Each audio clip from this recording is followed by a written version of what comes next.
Here's Eat the Rainbow. You know, one of my favorite components of, you know, Eat the Rainbow is just truly the beauty of the colors. You know, every rainbow we see outside, everything that we see is just that has all of the colors, you know, including sunrises, sunsets, different things always make us think. And then you can make works of art also on your plate as well. And there's reasons why we encourage the variety of color.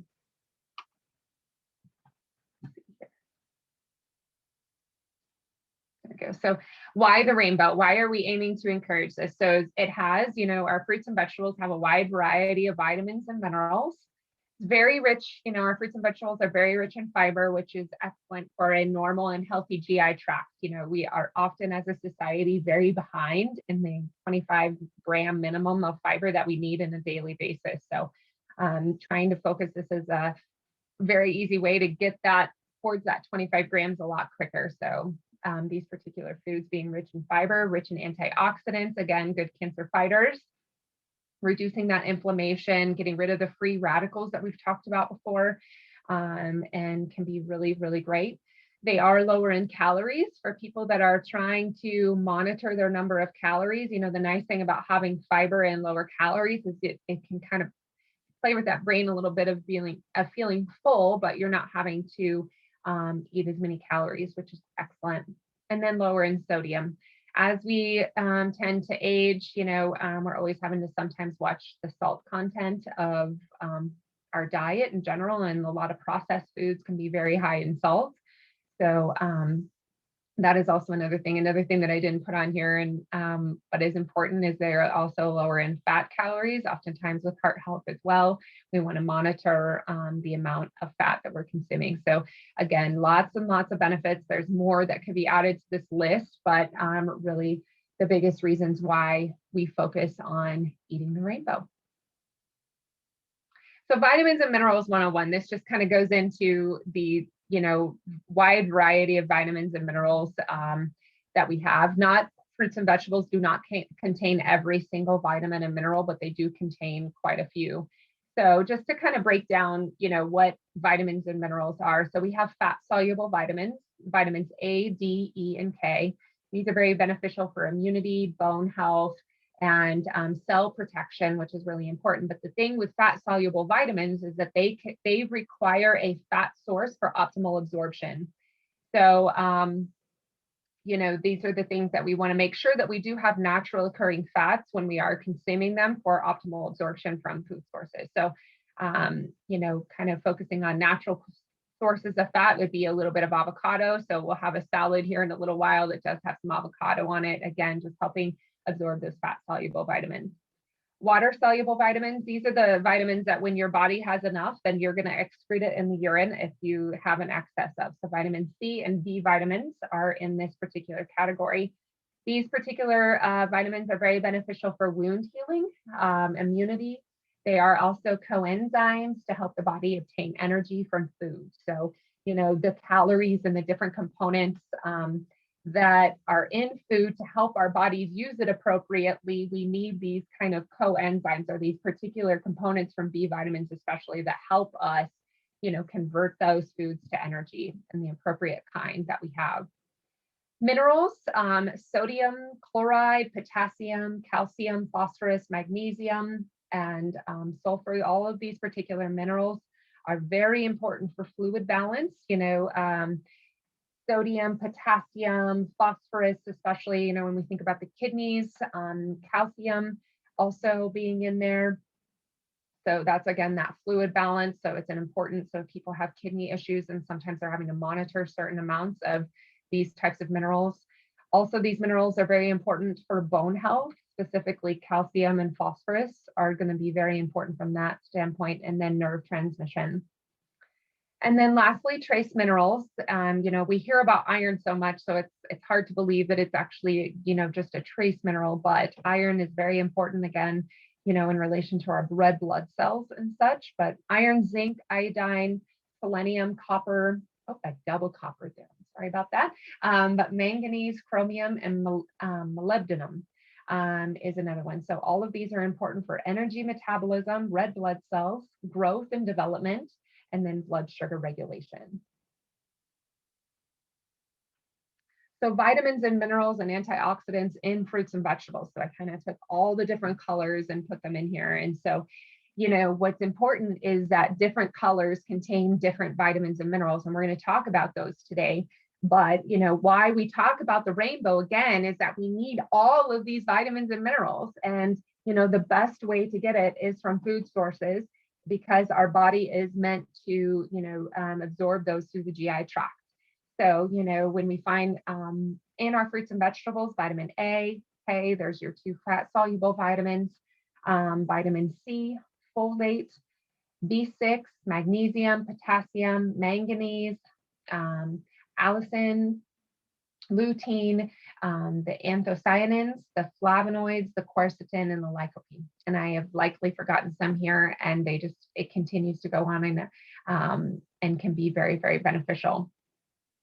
And I love this kind of visual here of how, oftentimes patients are sometimes new to nutrition or different things, or people just would prefer to take, just a pill to get all of these vitamins and minerals. And I'm not here to say that sometimes we need to take extra supplements, because for whatever reason, our body needs extra different things at different times. So, but, ultimately, if we could put the 5 to 9, or, they're even encouraging more than that now, servings of fruits and vegetables into a little pill form, I know it would be great, but you're going to miss out on fiber that way, different things. So kind of focusing on the food sources as well is very important. So our red fruits and vegetables, they contain vitamin A, C, manganese, lycopene, and quercetin. So these particular fruits and vegetables are, excellent and very good for the heart as well.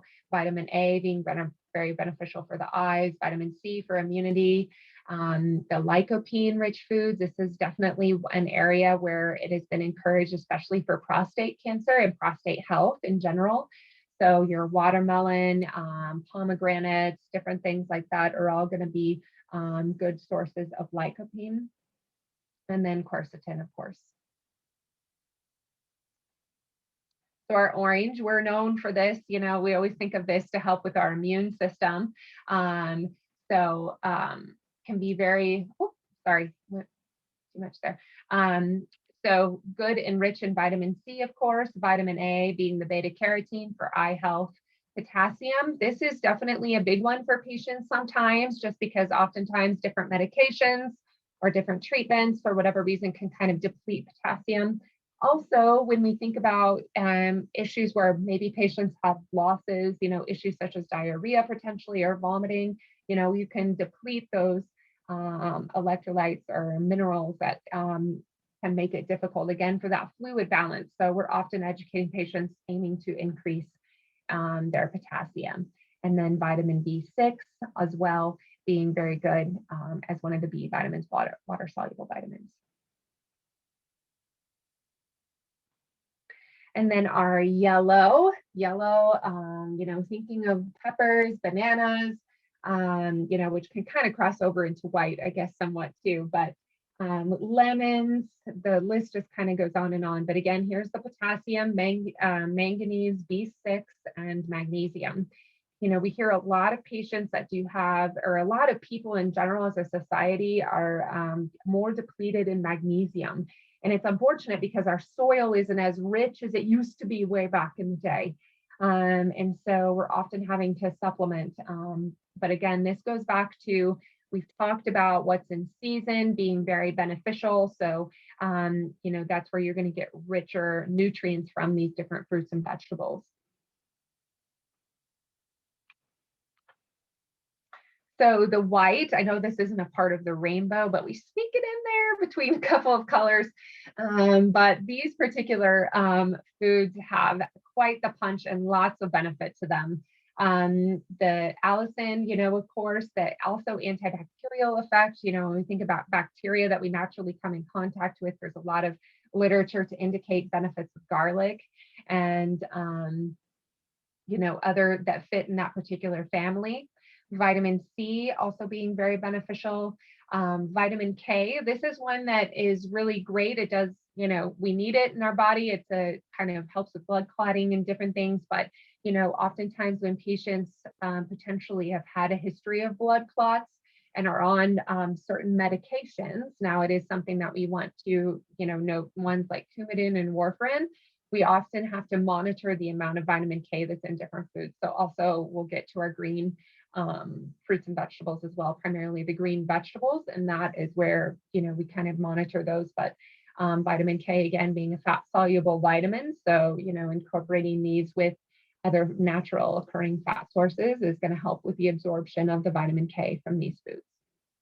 And then folate being extremely beneficial just overall for our bodies, of course, and helping with red blood cells and different things. Green, we talk about these all the time, being so beneficial. And there's different categories in here, but lutein, folate, vitamin K, vitamin A, and vitamin C. We've also very much talked about the cruciferous family, which would fit in this particular category. These are those kind of stinky vegetables, a lot of stinky ones that tend to be a little bit more aromatic, when they're cooked. Brussels sprouts, also broccoli, different things. These particular ones are very, very good to help to detoxify the liver. So really kind of focusing on aiming to get a good amount of these cruciferous vegetables is going to be extremely beneficial.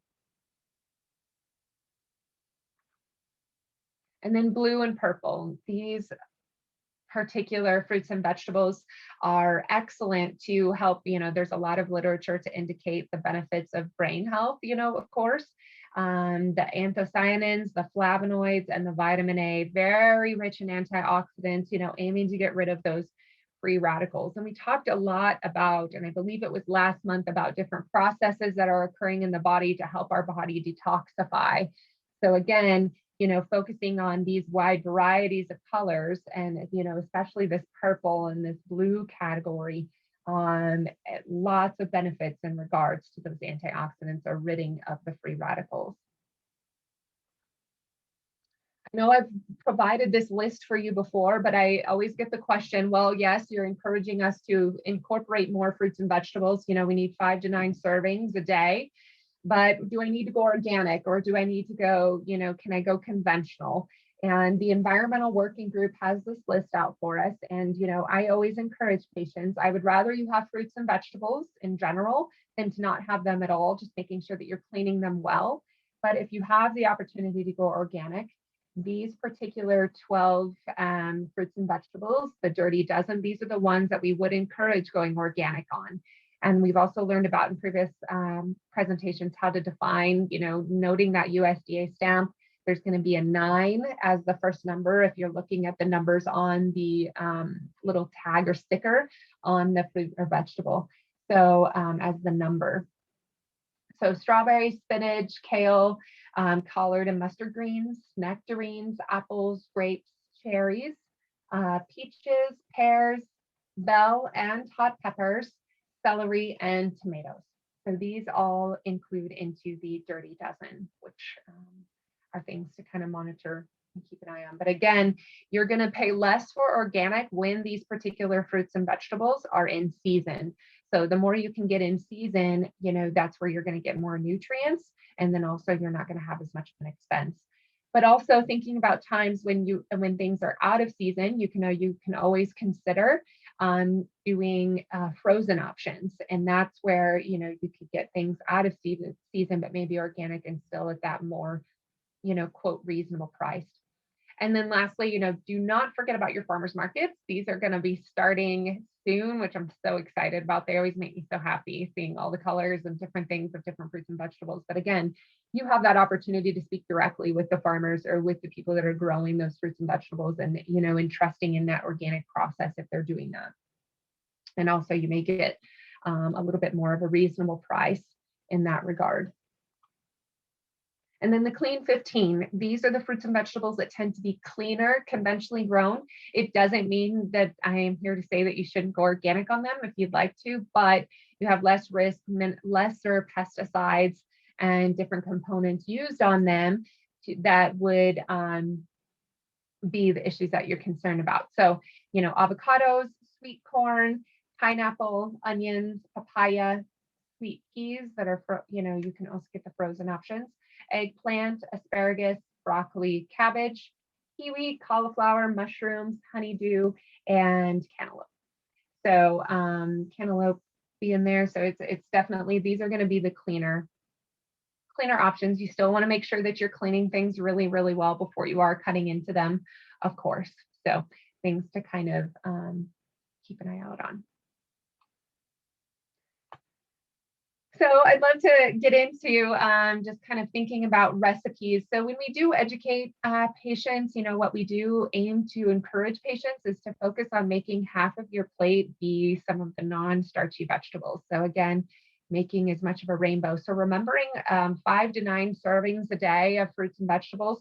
Oftentimes the ratio of fruits to vegetables is more fruits than vegetables. So making sure you're kind of 50-50 in that regard, depending on what you're doing from a diet standpoint. Remembering that our fruits still are important to be monitoring if you have diabetes, so to count as carbohydrates in your diets. But if we can make half of our plate be that rainbow, that is awesome. And I have seen a lot of physicians, functional medicine physicians and different things that have started to incorporate into their messaging and different things, something called plant points. So, when we think about what we're doing on a daily basis, trying to reach, a certain number of plant points in their day, and this including the fruits and vegetables. So, they're even recipes, they're even putting the number of plant points on. So remembering 1 cup raw and a half a cup cooked is considered a serving of your fruits and vegetables. So the first 3 recipes that I have, are from the website Eating Well, which I always really like. They do also, I couldn't fit everything on this slide, but they do also provide calories, carbohydrates, protein, fat, different things in these particular recipes, and then also the vitamins and minerals and different things if that's something you want to keep an eye on. So this particular recipe is kind of the take on a more broader scale take on the caprese salad. So chopped salad with basil and mozzarella, excuse me. The prep time for this is primarily just the chopping of the veggies. But I think it looks so beautiful, and we're going into spring and summer, could be a nice side dish for anybody going to potentially going to be with friends. So the ingredients, you can see here, you're making your own dressing. So you've got your balsamic vinegar, the white balsamic vinegar, extra virgin olive oil, salt and pepper, and then you've got all of your fruits and vegetables. So I think, you could also vary this as you prefer, if you prefer more tomato based versus, all the others. It's important to note that with recipes, I tend to consider myself kind of I tend to just dump. So, use what maybe might be left over in your refrigerator too, that might be out. You could always substitute potentially the kale for arugula or, other veggies that you might prefer. And then so you're just going to make the dressing and then, have all of your fruits and vegetables after you chop and put into a bowl, and then you toss. And I would encourage just kind of tossing it right before you're providing to wherever you're going. So you can always take the dressing in maybe a small mason jar or something like that, have all of your veggies in an airtight container, and just put the mozzarella on top at the end, and then also just adding the dressing. This is kind of a fun thing. I always have to tie in something that might be interesting and fun for kids too. And I think it's important, no matter where you're at in life, you probably have maybe grandchildren, your children of your own, nieces, nephews, different things.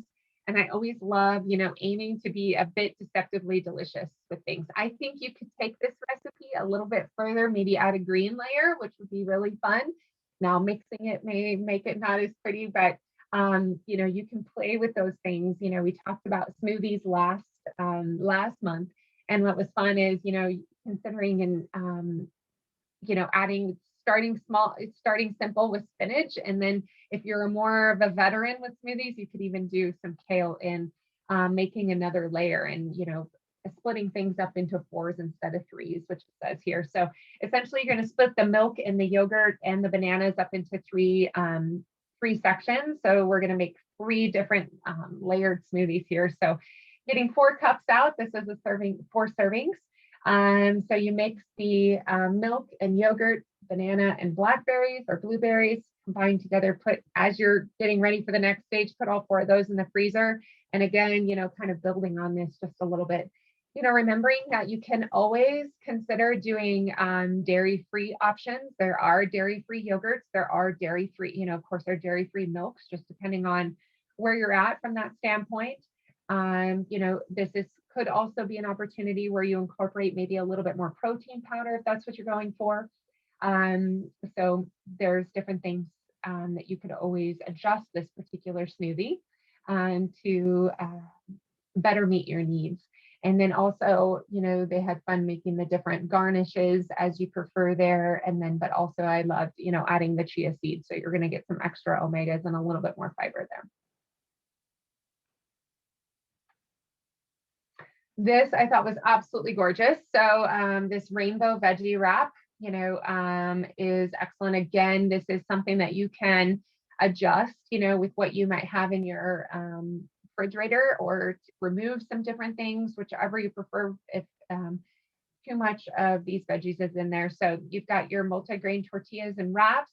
You've got olive hummus in this particular recipe. I personally love roasted red pepper hummus. There's all kinds of yummy hummuses out there, that whether it's garbanzo or there's even black bean hummus, you could even further enhance, just getting the plain hummus and adding your own spices as you prefer on your wrap. So adding that there. This does have some cheese on it, but you wouldn't necessarily have to do the cheese if you prefer to not do that. Baby spinach, red bell peppers, broccoli sprouts. These are in that picture. These are the little, I don't know how to, they kind of look like clover things that are on top. That's what sprouts are. And they are so packed with nutrients and benefits for your body. Lots and lots of packed benefits there. So I would highly recommend, sneaking those in on places. I like to sneak them on sandwiches.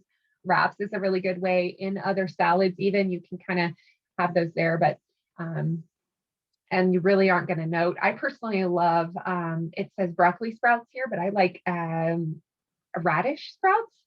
They tend to have a little bit more of a spice or kick to them, which I think is really delicious.